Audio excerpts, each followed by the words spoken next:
everybody, and welcome to another segment of Story Time with Amy. Got my tea today, and I'm all ready to read you another one of my stories. Well, I'm not going to read you the whole story. I'm going to read you the beginning part because the story is very long. So, this story I wrote probably back when I was about 16. I was back in high school still.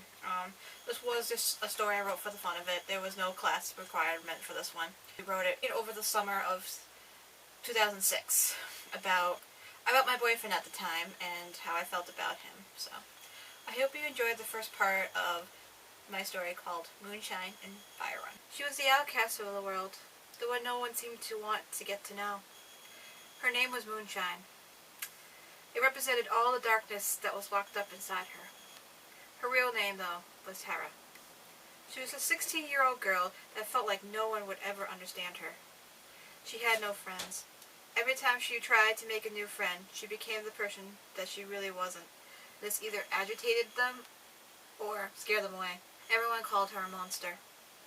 On top of all this, she was in a deep depression that didn't seem to have any end. She soon started to hate the world and decided no one was worth her time or love. She didn't think she would ever find someone that would love her besides her family or understand her. She was not like a normal person. She had powers. She had the ability to talk, see, feel, and help the dead. When her friends found out about her abilities, they freaked out and left her. No one liked her personality or looks either. They all called her ugly. She also couldn't be a bit self-centered sometimes. She felt so low that she tried to take her own life, but her guardian spirits stopped her. She wasn't too happy with them for stopping her, and she didn't talk to them very much for a very long time. She didn't think her life could get any worse. She was completely right. It couldn't have. Instead, it got a whole lot better. Soon she would meet someone just like her. His name was Xander, but he would rather be called Firerun. Moonshine had met Firerun in school before, but she never actually knew of his hidden powers or sadness. One day while she was biking around town, she took her eyes off the road for 1 second and didn't see the rocks that were ahead of her. She hit them hard and flipped over the handlebars. Firerun was about 2 feet from her and rushed over to see if she was okay. "Are you all right?" Firerun asked. She sat there and said nothing. No one in years had heard her speak. It was like her voice was lost inside her throat, never to be heard again. "Hey," I asked, were you okay?" Again, she didn't respond. "Is she deaf or something?" Firerun thought. He then pulled out a pad of paper and pen from the bag on his back. "Are you okay?" he wrote and showed it to her. She shook her head. "Yes." "Well, that's good. You took quite a tumble there," he said. Again, she shook her head yes. "Wait a minute. You're not deaf, are you?" She shook her head no. "Then why won't you speak to me, then?" She grabbed the paper and pen from his hands and wrote, "Just leave me alone. I don't want to scare you away." She showed it to him. "Scare me? How could you scare me?" he asked. "I can't say. It could also scare you away, or agitate you. It did when I told all my other friends," she wrote. "Why, what did you tell them that made them so scared or angry with you?" "I can't tell you. I will never tell anyone ever again," she wrote. "What could be so bad that you can't tell me? I promise I won't be scared or angry at you. Please tell me." She sat there thinking, then wrote, "You won't give up until I tell you, are you?" "No." She stood up and turned away from him. She then mumbled a few words to herself before turning back towards him. I'm not a normal person," she muttered nervously. "What do you mean by not normal?" She turned away again, looking down at the ground. Then taking a deep breath, she said, "I can talk to spirits that have not moved on from this world yet." He just stared at her. For a moment they were both silent. Then Firerun said, "Is that it? That's what you were so afraid about to tell me?" She stared at him, a questioning look on her face. He came closer to her, putting his arms around her waist and his head near her ear. "You have nothing to fear. I have the same abilities as you," he whispered. She stood there, frozen. Then, without knowing it, she said, "You can't, but I thought I was the only one that could." Nope. There are tons of people who can. You and I aren't the only ones. Also, you didn't need to tell me you could talk to the dead. I already knew. How did you know? Your guardian spirits told me a while ago. They came to me one night a few months ago and told me all about you. They didn't want you to be alone anymore. If you really can talk to them, then why didn't I know about your abilities? Because we didn't want you to know. We wanted for him to tell you himself, said Moonshine's guardian spirit / grandmother. Why didn't you tell me, Grandma?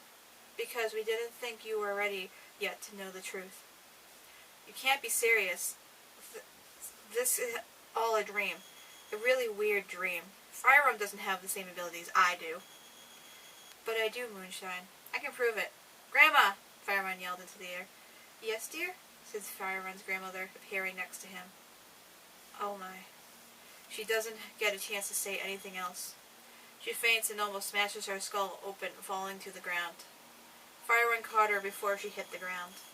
When she finally came to, she was lying in a bed, in a house she didn't recognize.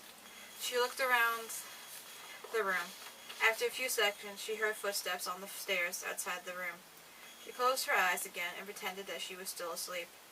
Whoever it was came in and closed the door. Moonshine's breath became more rapid as the person approached her. Many thoughts passed through her mind all at once.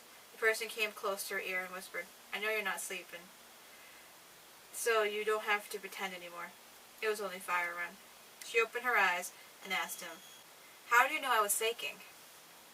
I could sense you were awake, and your grandma told me. Thanks a lot, Grandma, Moonshine whispered into the ear. You're welcome, her grandmother responded. How are you feeling? Firerun asked. I think I'm okay now. That's good. Hey, are you hungry? A little. Hey, where am I?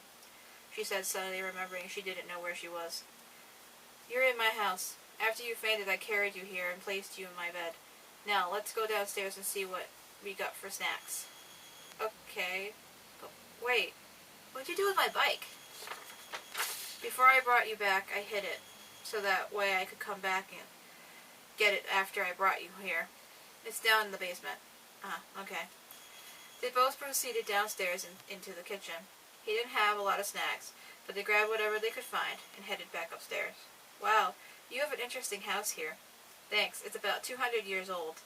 The only thing I don't like about it is the fact that there are small holes all over the house that cold air seeps into during winter. Damn, you must have a blanket to keep you warm all the time. I wish. My mom always steals it to wash it. She brings it downstairs and leaves it there, and it never gets washed. That sucks. Yeah, my house can be pretty cold as well, especially my room. My room barely gets any sun. Do you want to sit and watch some TV for a while? Sure. They sat down and watched the TV for a while. Moonshine doesn't know what to say. This is all new to her. She has never had these feelings for anyone before, or even felt as close a connection to a person as she did with Firerun. After a few hours, Moonshine decided it was about time that she got home. He helped her get her bike out of the basement and walked her over to the sidewalk. Well, this was fun. See you in school on Monday, Moonshine said. Yeah, be careful this time. I will. She mounted her bike and rode off. She felt like she finally found someone that understood her and that she didn't need to be so closed off from the world anymore. She finally knew that she belonged somewhere.